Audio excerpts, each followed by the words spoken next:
Hi, welcome back to my channel, Reclaim with Dr. David. It's so good to be here. This is episode number 9 of my life story. And I'm going to talk about poverty, living in extreme poverty, what it felt like and my experience in that. Before I do that, let me share just a short story. Once upon a time, there was a man who lived in a town where every single person wore shoes. And this man had only one pair of shoes.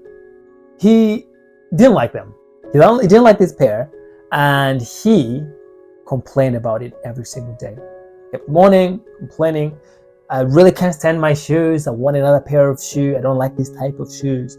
And then as he did that, as a result, he started struggling to find anything in life that I can be grateful about.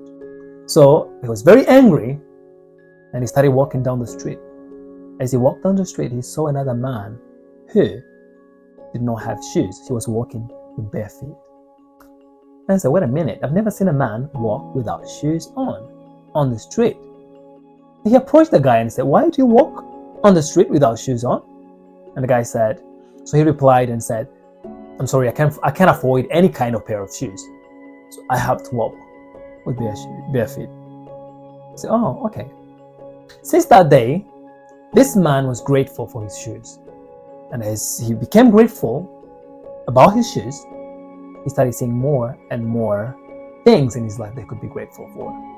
On the other hand, unfortunately, the man who taught him this story started mourning all of a sudden. He started complaining and he said, I can't believe that I'm the only person in this town who doesn't have shoes. He had just moved in this town and he could see that everyone wear shoes apart from him. And he started mourning about it, complaining about it. As he moaned, all of a sudden he couldn't see anything else in his life that he couldn't find anything that he could be grateful for in his life. He was very angry. He started walking down the street, and then he found a man in a wheelchair, just pushing himself in the wheelchair. Smiley, content. And he looked at him and said, what? Wait a minute. You can't walk? He said, yeah, I can't walk. I've lost my leg. So the guy was an amputee.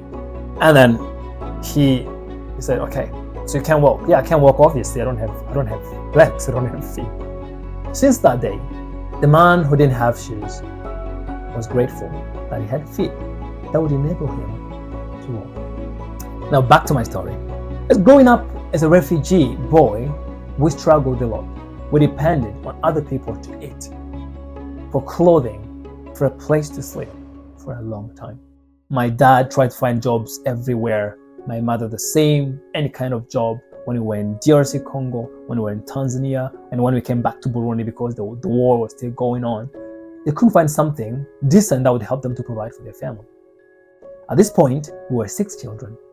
Now back in Burundi, we're living now, we had left the refugee camp, we're living in a small house that my parents were renting. It was a 1-bedroom house. 6 children, 1-bedroom house. In the bedroom, so it was for my parents, and all the 6 children, we slept in the living room. When I talk about living room, I'm not talking about, it was a very small room.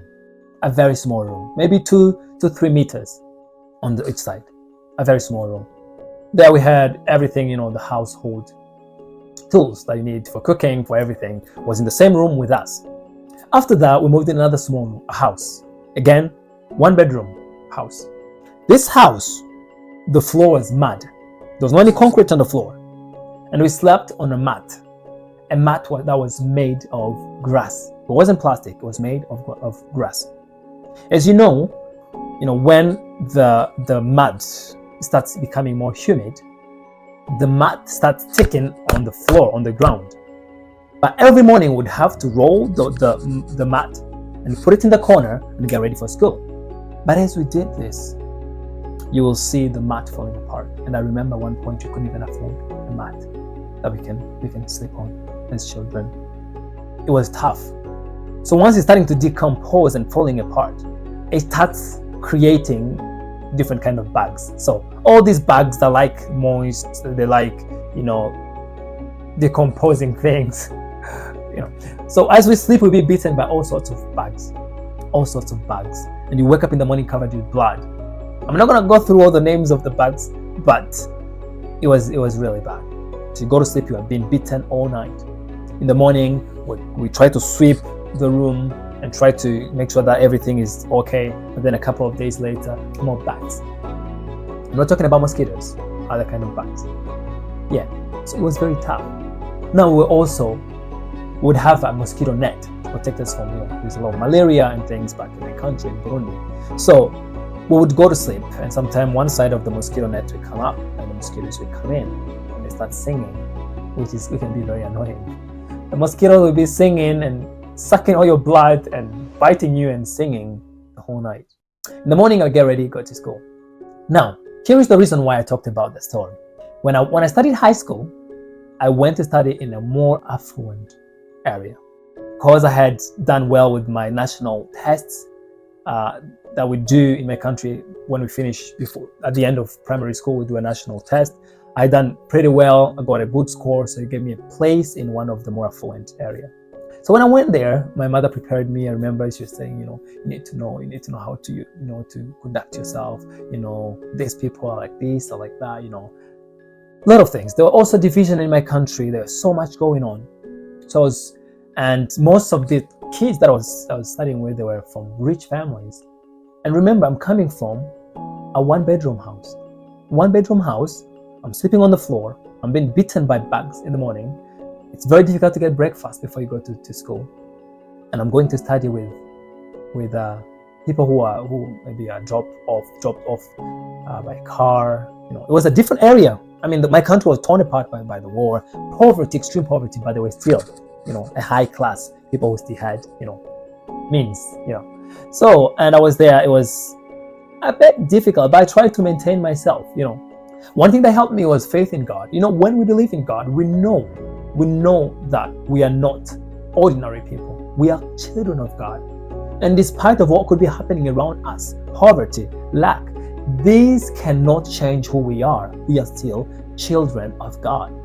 And when we stick to that reality of identity, not possession, remember, what is important is not what you do or what you have, is who you are.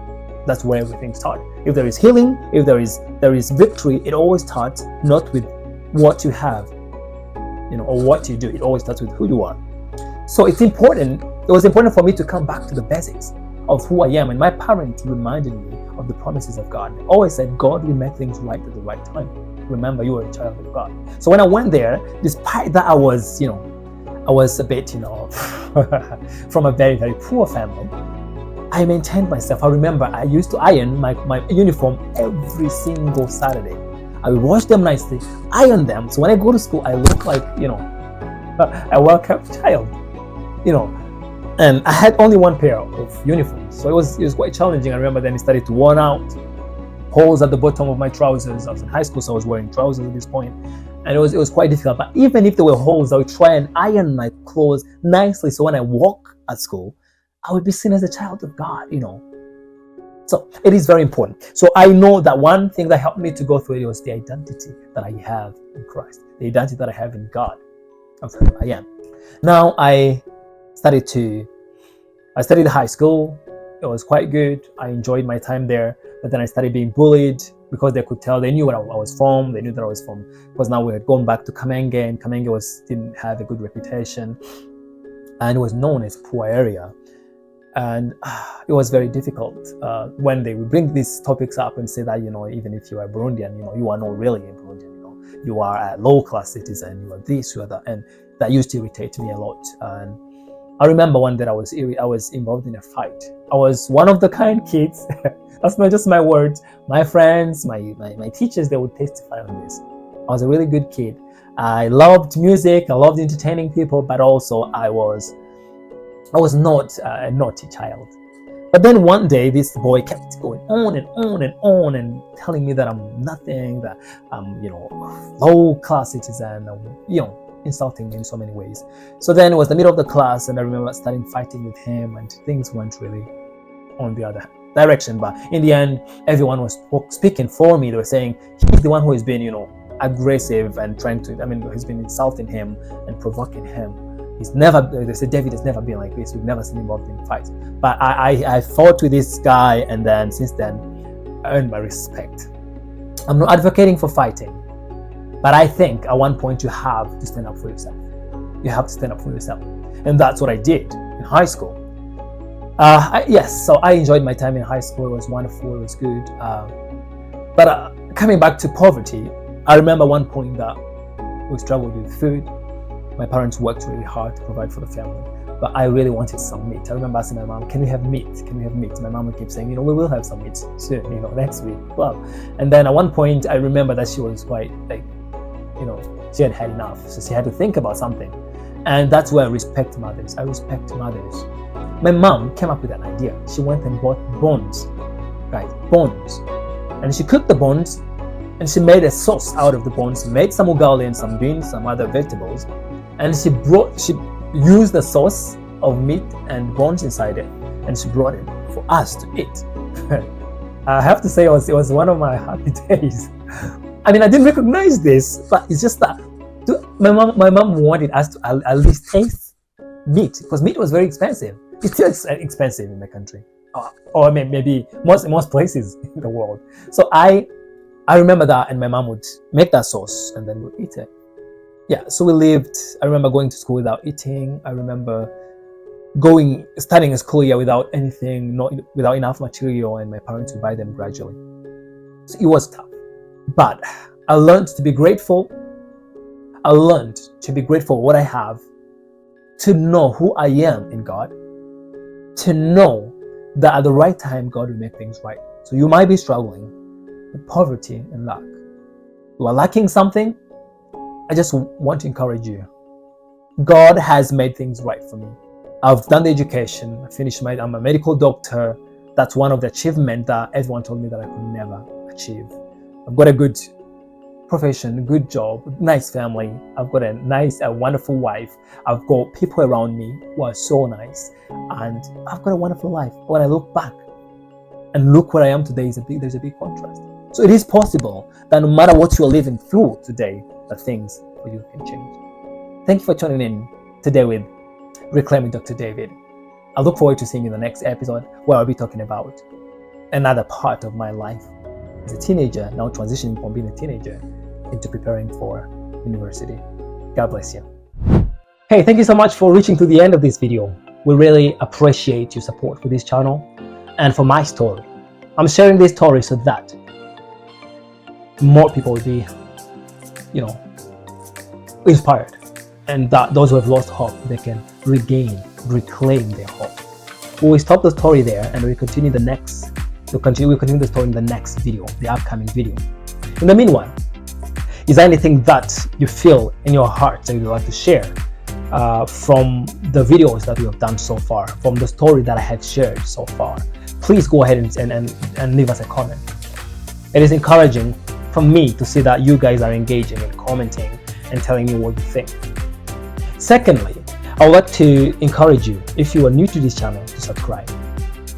64% of those who are watching these videos, you're not subscribed. You're not subscribing. And I would encourage you to subscribe, because this will help us to reach more audience, more people. So please go ahead and subscribe. Also share these videos if you feel that you like them, if you feel like the content is helping you or could help somebody else. So I appreciate your support for this channel, and I'm looking forward to releasing the next video. God bless you, and bye for now. Thank you.